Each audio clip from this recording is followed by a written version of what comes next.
We're going to open to some questions, but I really want to thank Norma for being here.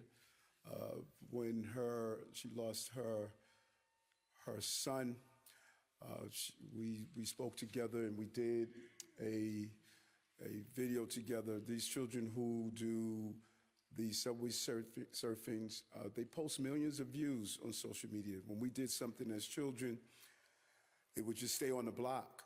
And now that block has expanded to millions and millions of views. And those likes mean a lot. They become more and more daring.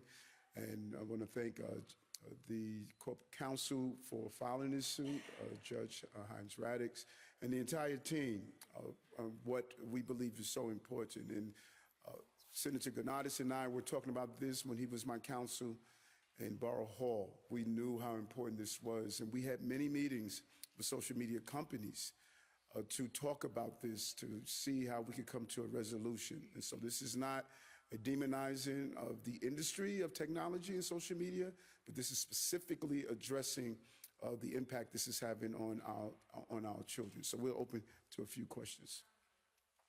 Good afternoon, Mayor. How are you? Good, thanks. Could you just provide some more details, I guess, of the strategy behind the lawsuit? Is it to sort of, I've seen in the press release alludes to it, recouping, I guess, some money to help fund some of the mental health services the city pays for? Or do you actually want to ban some apps like it's been done in some states around the country? It's a combination, and Dr. Fassan could go into the mental health aspect of it, but its cost is, as we stated, $100 million a year. And we're using social media, or we're using technology for our children to have the access to an app to talk with a mental health professional. So we know that if the tool is used correctly, it could be helpful and not harmful. So the cost of $100 million a year is an impact on our mental health ability, and that is one aspect of it. But Dr. Fassan, you may want to go into the other aspects. Sure. We're certainly deploying a toolkit that we've used for other environmental health challenges. Affirmative litigation like this is one strategy, but it's a part of a broader toolkit. Today, we also released our framework for action, which outlines the steps we are going to take for New Yorkers to empower them, to provide them with information, skills, training, resources for pediatricians, parents, teachers, caregivers, and young people themselves to start to reshape our relationship with social media while suits like this, while legal action like this is underway. And we are joining a large national multi-district litigation here that is based in California, which is the home state of most of these companies. And so the strategy is very much that we not only need to empower people with tools and knowledge and the power to fight back, but we need to demand change. And it doesn't happen by asking nicely. It happens sometimes by using the tools of the law to get what we need. Hi, Mr. Mayor. How are you doing? Good. I have two questions for you. They're both fairly technical. I was wondering, could you or someone else go through sort of the legal argument, sort of, and maybe any precedent about, why this has worked before? And then my second question was, I was wondering if you could expand on the idea that the city's joining this larger network. To me, it looked like the city was just the plaintiff on this lawsuit, but could you clarify how it fits in with a larger legal effort? The claims in this lawsuit are negligence, nuisance, and gross negligence. And as the mayor has stated, this lawsuit is not about us trying to get rid of social media. This lawsuit is about us trying to abate a nuisance that we know that and the mental health impact that is being had on our youth. It makes the action had commenced in California with these other companies before. There's over 400 of them. It makes sense for us to be a part of that lawsuit rather than to start a new lawsuit, because timing is everything. To start a lawsuit, then we'd start from scratch. Here we're able to join a lawsuit and to have our voices heard at the time that this is being had. Was there another question? I think you answered everything, actually. Okay. And if I may just recognize, Mayor, Melanie Ash from our office, who has done the significant amount of work on this action, who's penning all of this. So I want to give her some credit. So just wanted to circle back on Katie's question, Mr. Mayor. I noticed in the lawsuit there's not a price tag or for damages. I'm just wondering, is there a number that you are seeking that you think is reasonable to seek in damages? And then on a second note, I noticed that the lawsuit is filed together with a private law firm. Just wondering why the decision was made to retain that firm, how much the city is spending on that, and when the work started. We have a private law firm because we've used this law firm in the past and other issues. A very well-known litigation firm out of Seattle does work in California. And so they are co-counsel with the law department on this action.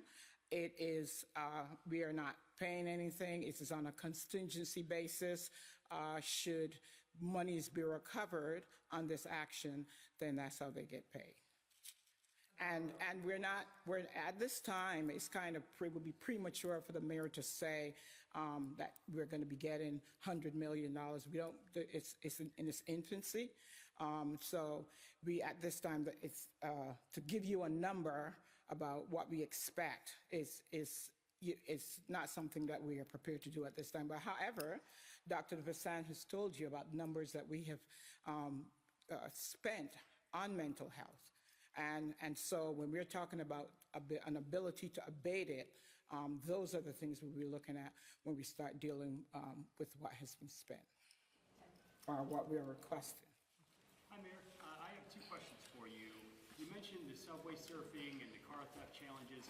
People in the public safety community have also told us that over the past year there's been a substantial increase in the number of stabbing victims under the age of 18. One law enforcement source told us there was a 45% increase last year, 17% increase in felony assault victims under 18. Why do you think that's happening? Well, and I just want to also go back, and we said the cost is $100 million. I just want to be clear, we got that. That is not the dollar amount we're seeking, but that's how much we spend on mental health. I think there's a combination of things that are giving way to the stabbings. Number one, the police department has done an amazing job of cracking down on guns. I believe over 13,000 were removed off our streets. And, some young people have started to use knives. And also, again, we've heard this over and over again that many of the platforms are displaying fights among children. In schools, off school grounds, they're getting hundreds of thousands of views. This is all playing into the anxiety that our young people are experiencing. And I think there are just many roles that are leading into some of the increase in the use of knives and the stabbing. We had a young girl that was stabbed today in the hand, I believe, in one of our schools. And so it's the continuation of keeping our children safe. And it doesn't matter what weapon is used, we want to ensure that our children are in a safe environment. Just one other question I had on teens and crime. One of the teenagers who was arrested in the Times Square incident with NYPD was released and then arrested again. Wanted to get your thoughts, your reaction to that. We've always made it clear that the small number of people who are repeated offenders should be addressed accordingly. And I was briefed last night of the potentiality that the person who was involved in a police incident may have been involved also in another incident. I will find out later when I speak with the chief of patrol. So I want to hold back until I get more information. Hi, Mr. Mayor, how are you? Good. How you doing? Doing fine. So it seems like, we're requesting some sort of funds to, offset the cost of mental health treatment, but it seems like without some regulation to social media, or this is going to keep happening, right? So are you calling for either a ban for underage use of social media?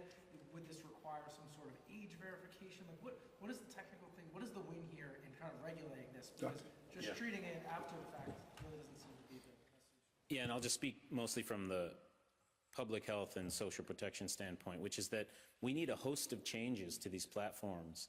And what companies will say is, we're working on this. We've already developed tools, we have the things, but as the mayor said in his remarks, we can't rely, first of all, we can't expect or rely on them to police themselves, number one. Number two, we can't put a patchwork of solutions together and then expect parents and young people to have to navigate it on their own. So age verification is one example. Linking parent and child accounts is another standard tool. In our framework for action, our action plan, we have a list of changes we want, including some of the things that Senator Gunardis is talking about in terms of algorithmic boosting, the automatic playing of subsequent videos, and the targeted ads that then come as a result of the data being collected on the behaviors of our young people online.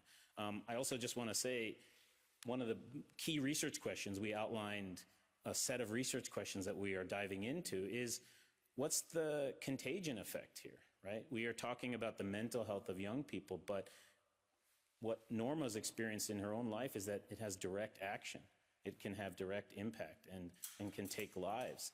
And what is the ripple effect of that? Whether it's bullying or violence or self-harm or dangerous, risky activities, we need to better understand the role that social media plays in that contagion effect. And when you look for an analogy, just look at how the tide turned against tobacco once we understood what secondhand smoke did.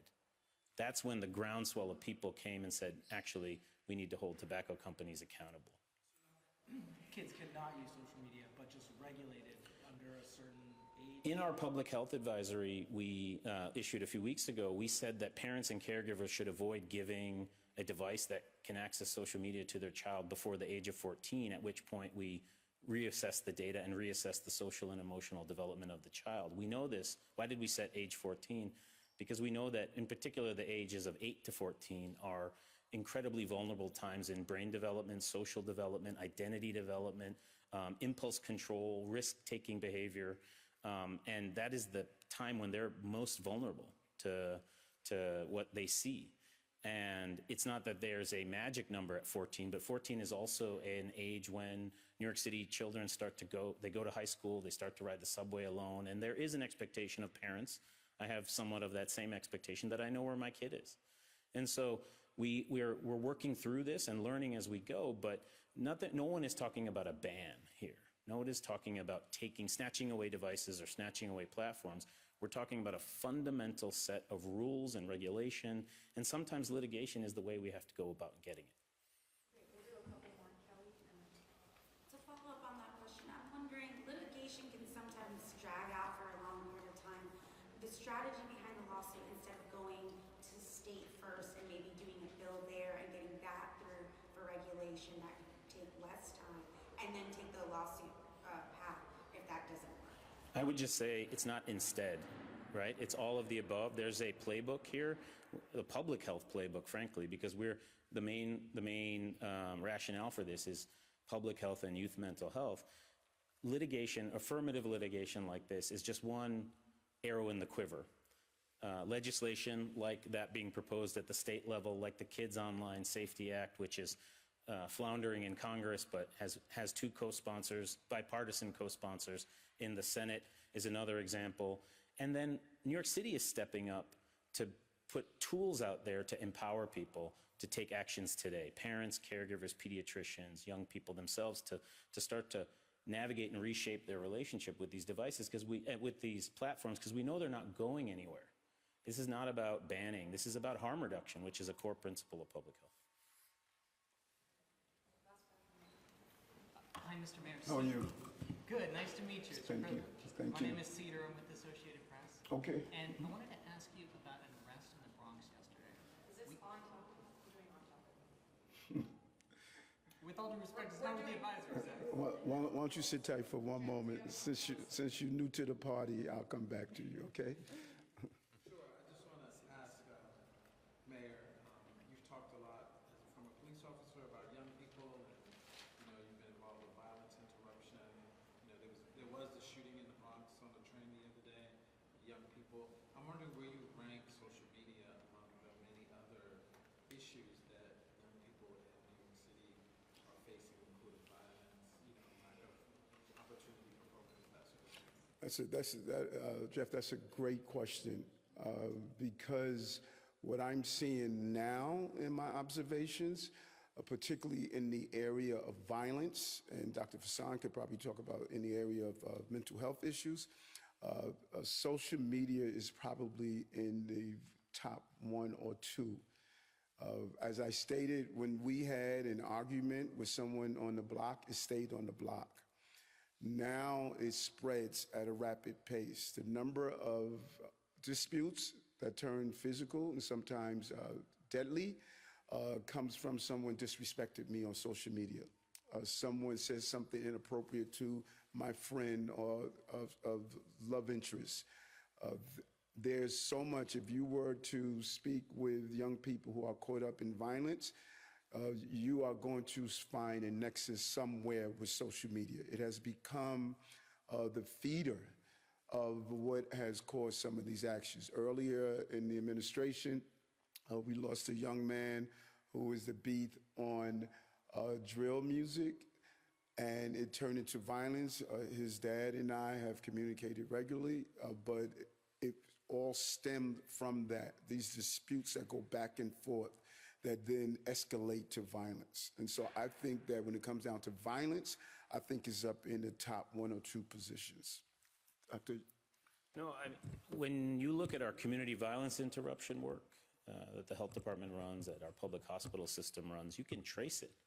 You can trace it to the chain of events, the chain of videos being posted, the call-in response.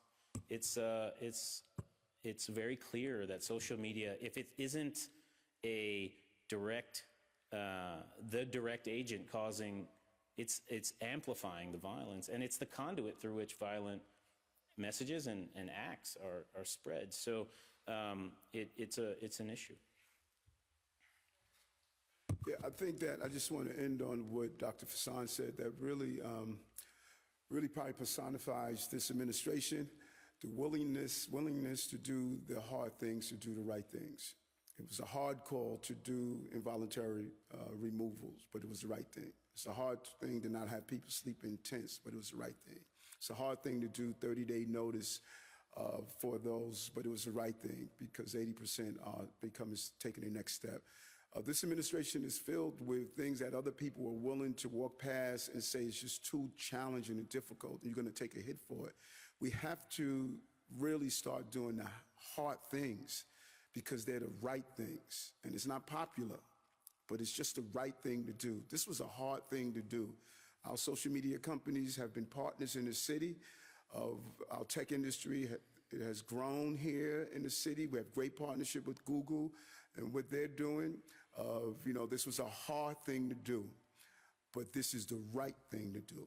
And that is going to be the trademark of this administration. Thank you. Mayor, do you have concerns about discrepancies between I want to talk to the shooting in the Bronx.